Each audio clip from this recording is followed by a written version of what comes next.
Hello दोस्तों, this is Krishna Vashishtha और आप मुझे सुन रहे हैं आपके फेवरेट यूट्यूब चैनल जिसका नाम है टेट्स गुरु। और अगर आपने सब्सक्राइब नहीं किया है सब्सक्राइब कर देना। आज का जो वीडियो सेशन है वो बड़ा ही इम्पोर्टेंट होने वाला है क्योंकि मैं आज यहाँ पे reasoning ability, quantitative aptitude and Haryana GK के कुछ क्वेश्चन आपको करवाने जा रहा हूँ। 15 क्वेश्चन हैं, पहले सुन लो ध्यान से।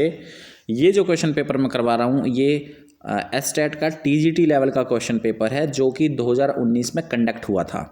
ठीक है, इसके कुछ वीडियोस मैंने पहले बना दिए हैं, वीडियो सेशन मैंने रिकॉर्ड किए हैं, तो आप देख लेना अगर आपने नहीं देखे हैं तो। बड़े ही इंपॉर्टेंट हैं। अगर आप फर्स्ट टाइम एस्टेट एग्ज़ाम को दे रहे हो तो इन वीडियोस को देख के आपको एक कॉन्फिडेंस महसूस होगा और आपको पता चलेगा कि किस लेवल के क्वेश्चन एग्ज़ाम में पूछे जाते हैं। ठीक है, तो विदाउट वेस्टिंग एनी टाइम दोस्तों स्टार्ट करते हैं। 76 क्वेश्चन, एक 75th तक मैंने आपको सोल्व करा दिए थे। जिन भाई बहनों को नहीं पता वो प्रीवियस वीडियो देख ले, आपको पता चल जाएगा। ठीक है, तो 76 क्वेश्चन से स्टार्ट करते हैं। मैं आपको तरीके बताऊंगा और इन द एंड मैं आपको बताऊंगा एक इंपॉर्टेंट टिप्स एस्टेट को क्रैक करने के लिए। ठीक है, तो स्टार्ट करते हैं। पहला क्वेश्चन आज का जो है बड़ा ही सिंपल सा क्वेश्चन है और फर्स्ट अटैम्प्ट में आपका ये हो जाना चाहिए अगर आपके बेसिक अच्छे हैं। 3/5 ऑफ 60% ऑफ ए नंबर। अब हमें नंबर नहीं पता है। अब जब नंबर हमें नहीं पता होता है तो हम जो है इसको अज्यूम कर लेते हैं x। ठीक है, तो आपका जो है 3/5 यहाँ लिख दें आप। और 60% का मतलब होता है बच्चों 60 अपॉन में 100। ठीक है, और ये किसका होगा? x का होगा क्योंकि x हम वो नंबर है जो कि हमें निकालना है और ये आपका बराबर दिया हुआ है 36 के बराबर। ठीक है, 36 के बराबर। इसको सोल्व करोगे दोस्तों तो ये आपका आंसर आ जाएगा इसमें 100। ठीक है, मैंने सोल्व किया हुआ है, बड़ा आराम से आप सोल्व कर सकते हैं। आपका जो आंसर है वो 60 नहीं 100 होगा, यानी कि ऑप्शन नंबर बी यहाँ पे करेक्ट होगा। ठीक है, स्टार्ट करते हैं आगे। नेक्स्ट जो क्वेश्चन है दोस्तों वो बड़ा ही थोड़ा सा डिफ़िकल्ट है, फर्स्ट अटैम्प्ट में शायद ना हो, लेकिन मैं आपको कॉन्सेप्ट यहाँ पे बताऊँगा जिसके हिसाब से ये क्वेश्चन आपका बड़े आराम से सोल्व हो जाएगा। देखो, ड्राइवर 12 दिया हुआ है, पेडिस्ट्रेन इसने 20 दिया है, एक्सीडेंट को 16 दिया है, तो कार का ये पूछ रहा है, कार का नंबर आपको निकालना है। ये क्वेश्चन थोड़ा सा हिंट मैं आपको दे देता हूँ। ड्राइवर में कितने वर्ड हैं? ड्राइवर में आपके 6 वर्ड हैं, तो इसको मैं लिख सकता हूँ 6 × 2, तो ये आपका 12 हो जाएगा। ठीक है, तो 12 को इसने फैक्टराइज कर लिया है, आप कह सकते हैं 6 × 2। पेडिस्ट्रेशन के अंदर कितने वर्ड हैं? तो आप कहते हैं 10, तो इसको मैं लिख सकता हूँ 10 × 2, ये आ जाएगा आपका 20। ठीक है, 20 ही दिया हुआ है। और इसमें आपके जो हैं एक्सीडेंट के अंदर टोटल जो वर्ड हैं वो 8 हैं, 8 × 2 16 हो जाएगा। कार के अंदर 3 है, 3 × 2 आपका आ जाएगा 6 आपका आंसर है दोस्तों। थोड़ा सा डिफ़िकल्ट क्वेश्चन है, आपको थोड़ा देखना पड़ेगा, फर्स्ट अटैम्प्ट में शायद ना हो पाए, लेकिन प्रैक्टिस मेक्स मैन परफेक्ट, वही वाली बात होती है। आप प्रैक्टिस करेंगे क्वेश्चन बड़े आराम से निकलेंगे। ठीक है, next question, A and B together can do a work. A और बी जो है मिल के टुगेदर, देखो टुगेदर आ गया है यहाँ पे, ए और बी जो है मिल के एक काम को 15 दिन में कर रहे हैं। इसका मतलब आप लिख दोगे a + b = 1/50। ठीक है, और बी जो है अकेला ही उस काम को कर रहा है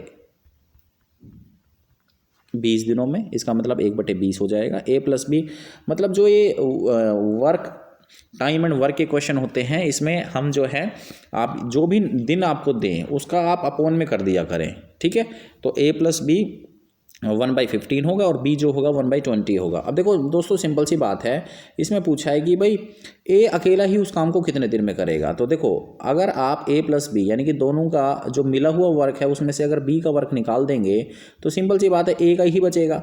ठीक है, 20 से 20 का तो कट जाएगा ना।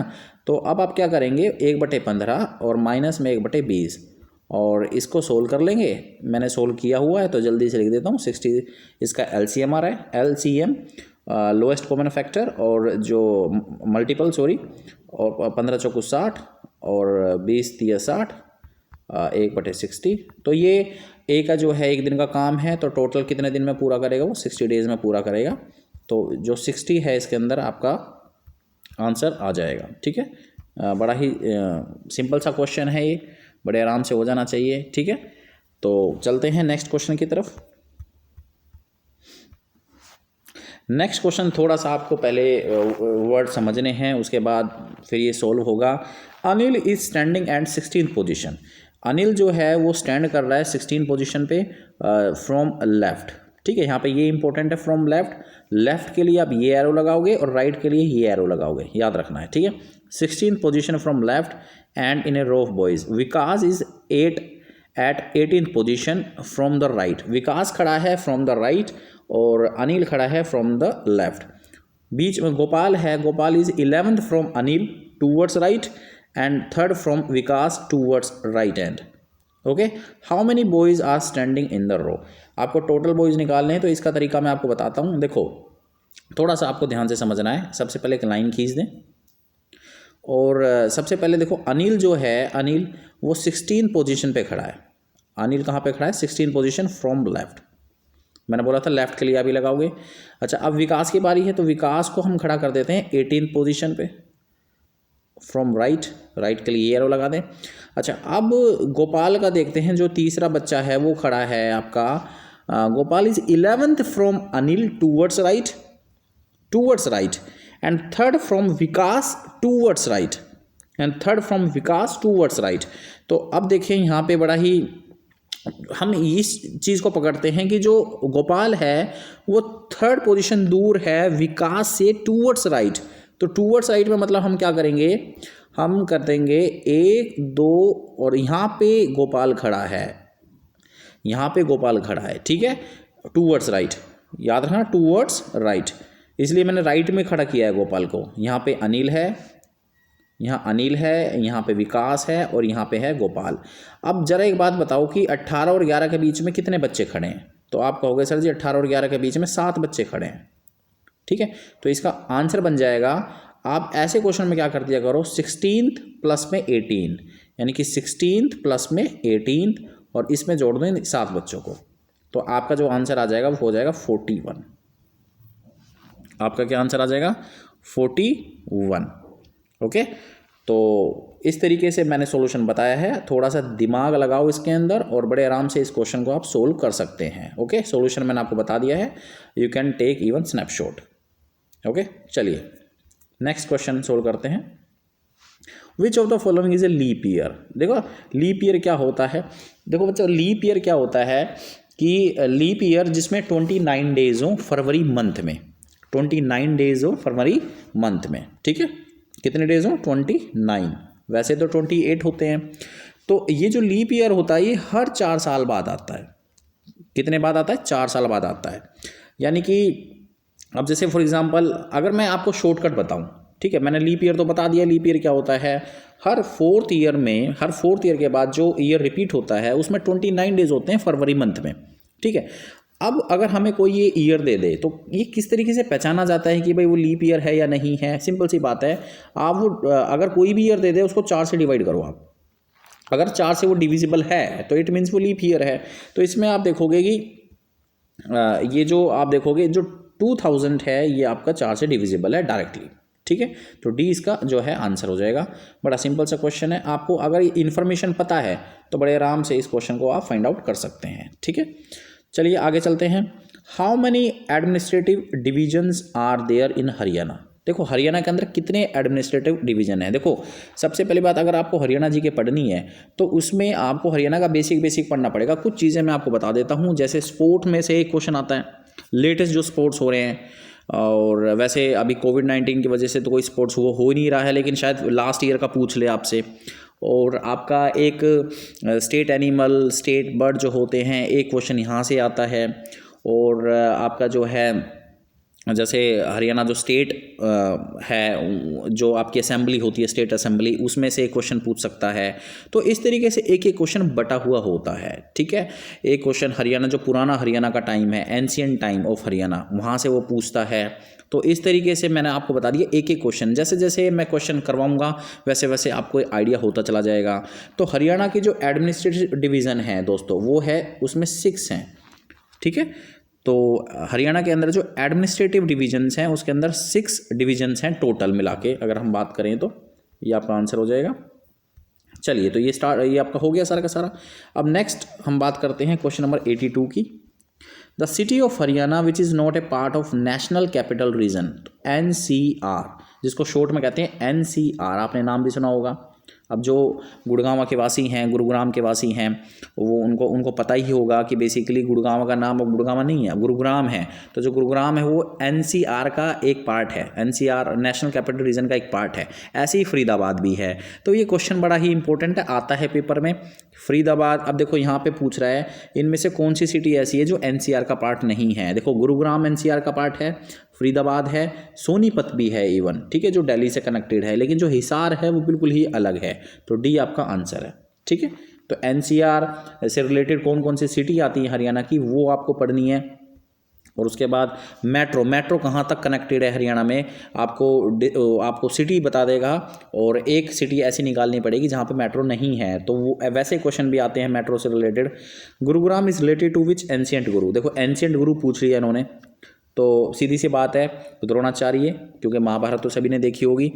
तो द्रोणाचार्य इसका जो आंसर है वो गुरुग्राम से रिलेटेड है। उसके बाद वैसे मैं हरियाणा के बारे में बता देता हूँ, आप सभी को भी पता होगा, समझदार हो सारे बच्चे। हरियाणा जो है पंजाब से अलग हुआ था 1 नवंबर 1966 को, 1 नवंबर 1966 को, और ये इंडिया का नॉर्दर्न पार्ट है, यानी कि नॉर्दर्न रीजन में आता है हरियाणा। हरियाणा की बात कर रहा हूँ मैं।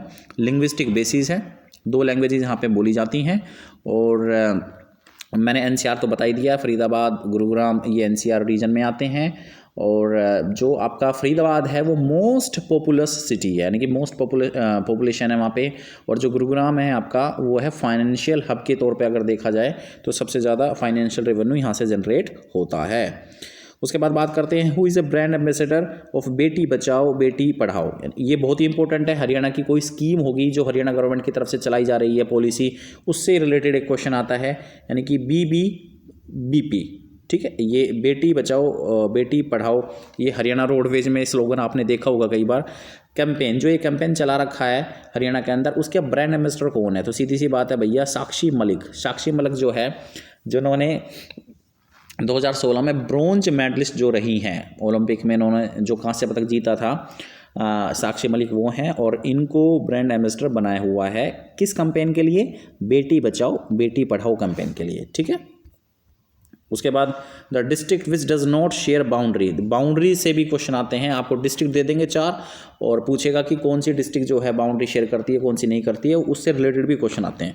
The district which does not share boundary with other states, तो एक ऐसी डिस्ट्रिक्ट जो दूसरे स्टेट के साथ बाउंड्री शेयर नहीं करती है, वो कौन सी है, वो बतानी है आपको, नहीं करती है वो बताना है। पानीपत, रोहतक, रेवाड़ी या पलवल। तो इसका जो राइट आंसर है वो है ऑप्शन नंबर बी, क्योंकि पानीपत, रेवाड़ी और पलवल ये डिस्ट्रिक्ट शेयर करते हैं। पलवल तो आपका यूपी से शेयर करता है, और रेवाड़ी जो है आपका राजस्थान से शेयर करता है। रोहतक नहीं करता है किसी से भी, तो वो आप देख लेना, रोहतक इसका राइट आंसर है। The river which makes border between Haryana and Uttar Pradesh, एक ऐसी रिवर जो बॉर्डर बनाती है हरियाणा और उत्तर प्रदेश के बीच में, तो इसका जो राइट आंसर है दोस्तों वो है आपका यमुना, ठीक है जी, यमुना जो है इसका राइट आंसर है। उसके बाद चलते हैं आगे। Where Pratap Singh revolt against the British, ठीक है, मतलब जो प्रताप सिंह है उन्होंने कहाँ पे संघर्ष किया था ब्रिटिश के खिलाफ, तो इसका जो राइट आंसर है वो है Jind. Next, where is a national cancer institute situated, इसका जो राइट आंसर है वो है Badshah. Where is a national cancer institute situated, ठीक है।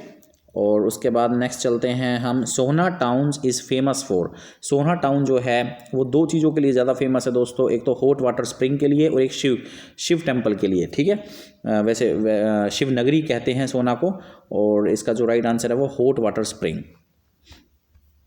गर्म पानी का तालाब, ठीक है, गर्म पानी का तालाब। स्टेट एनिमल ऑफ हरियाणा, अब देखो स्टेट एनिमल के लिए मैं बात कर रहा था, तो स्टेट एनिमल पूछा है, स्टेट बर्ड नहीं पूछा है। कई बार बच्चे क्या करते हैं, भूल से स्टेट बर्ड सोचने लग जाते हैं, तो स्टेट एनिमल है, और इसका जो राइट आंसर है वो ब्लैक बक। क्या है? ब्लैक बक, यानी कि काला हिरन, ठीक है, काला हिरन आप कह सकते हैं। और जो स्टेट बर्ड है वो है आपका ब्लैक फ्रैनकोलिन, काला तीतर, ठीक है, ब्लैक फ्रैनकोलिन, ये आ जाएगा ब्लैक फ्रैनकोलिन। आई थिंक अगर इंग्लिश सही है मेरे उसकी आंसर की, तो यही है, यानी कि जो आपका स्टेट पक्षी है, राज्य पक्षी, वो है ब्लैक फ्रैंकोलिन, और जो स्टेट एनिमल है वो है ब्लैक बक। ठीक है, तो दोस्तों आज का सेशन कैसा रहा मेरे को बताइएगा ज़रूर।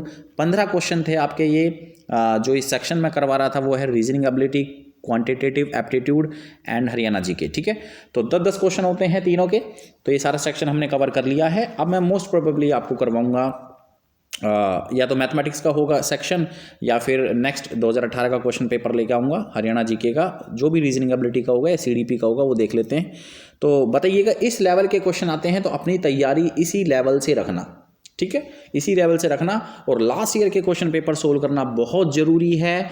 और जिन बच्चों ने लास्ट ईयर के क्वेश्चन पेपर सोल्व नहीं किए हुए हैं, तो मैंने सीडीपी यानी कि चाइल्ड डेवलपमेंट पैडागोजी के सारे क्वेश्चन पेपर सोल्व किए हुए हैं, जो कि आपको मिल जाएंगे टैट्स गुरु चैनल पर। ठीक है, थैंक यू वेरी मच दोस्तों इस वीडियो सेशन को देखने के लिए, धन्यवाद, आपका दिन शुभ रहे।